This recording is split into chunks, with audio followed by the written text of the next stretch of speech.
There's a pattern most people notice but rarely name.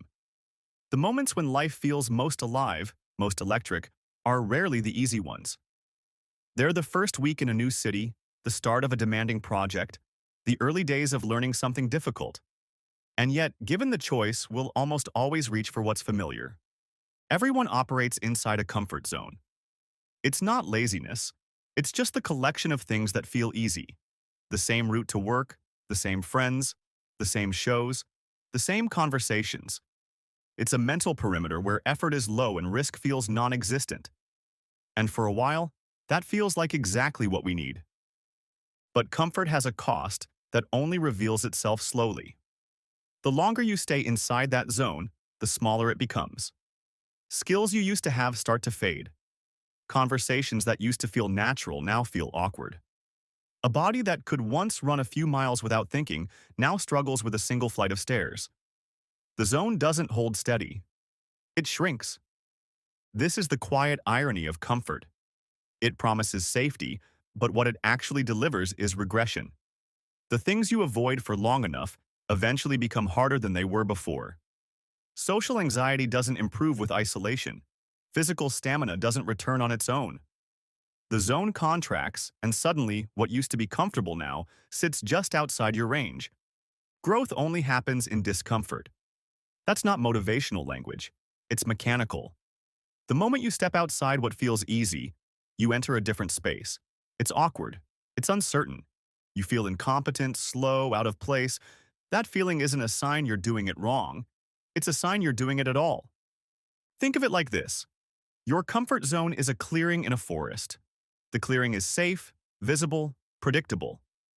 But the forest around it is where everything grows. And the only way to make the clearing bigger is to walk into the trees, even when it's dark and you're not sure where you're going. There are 3 ways to push into that space. You can do something more often, run 4 days a week instead of 3. You can increase the intensity, sprint instead of jog. Or you can extend the duration, 30 minutes instead of 20. The method doesn't matter as much as the principle. You have to move toward what resists you. But not all discomfort is useful. Struggling for its own sake doesn't lead anywhere. The discomfort that matters is the kind that carries a future payoff. Studying is uncomfortable now but opens doors later. Exercise hurts in the moment but builds capacity over time. Saving money feels restrictive today but creates freedom down the line. The pattern is always the same. Short-term difficulty in exchange for long-term expansion. And when you do this consistently, something shifts. A single success doesn't just stay isolated. It creates momentum. You run a little farther and suddenly, a difficult conversation feels less intimidating. You finish a book, and a new project doesn't seem as overwhelming. Small wins don't just add up, they multiply. Confidence in one area spills into others. But there's a line. Push too far too fast, and the system breaks. Injury, burnout, discouragement, they all come from overreach. Growth isn't about maximum effort all the time. It's about incremental expansion, just past the edge of what feels manageable. The goal isn't to sprint into chaos. It's to lean into complexity. Complexity is where growth lives. It's the space between order and chaos where outcomes aren't predictable and challenge is unavoidable. Sometimes complexity is forced on you. A job loss, a health crisis, a sudden change. Sometimes it's guided by others. A coach who pushes you, a mentor who sees more in you than you see in yourself. And sometimes you choose it. You take the social risk. You start the project. You say the hard thing. Most people wait for complexity to arrive. But it's also something you can trigger. You can deliberately place yourself in situations where discomfort is guaranteed. Not reckless discomfort, but purposeful. The kind that aligns with who you want to become. Discomfort isn't a warning to stop. It's a signal that you're near the edge of your current capacity. And that's exactly where the edge moves.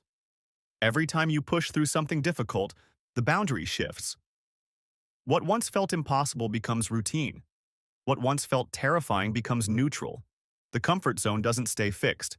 It expands to meet you. This doesn't mean living in permanent strain. Growth requires recovery. You push hard in one area, you rest in another. You challenge yourself socially. You retreat into familiar routines physically. Balance isn't weakness, it's strategy. You can't expand in every direction at once, but you can expand in one direction at a time. The alternative is contraction. And contraction doesn't feel like much at first.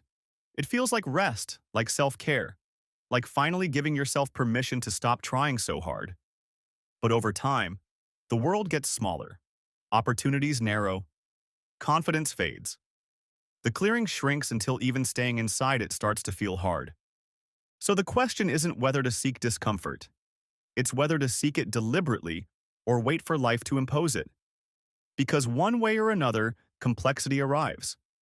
The only choice is whether you walk toward it or let it come crashing in. Today, you could do something slightly harder than usual. One extra rep, one extra page, one conversation you've been avoiding. Not enough to break anything, but enough to feel the edge. Enough to remind yourself that the edge is movable. Where in your life have you been choosing comfort over growth? And what would it look like to step just outside that boundary? Share your thoughts or experiences in the comments. Your story could inspire someone else to take their first step. If this helped you in any way, hit the like button and subscribe to join the journey toward a stronger mindset. One built on deliberate growth, meaningful challenges, and expanding what you once thought was impossible.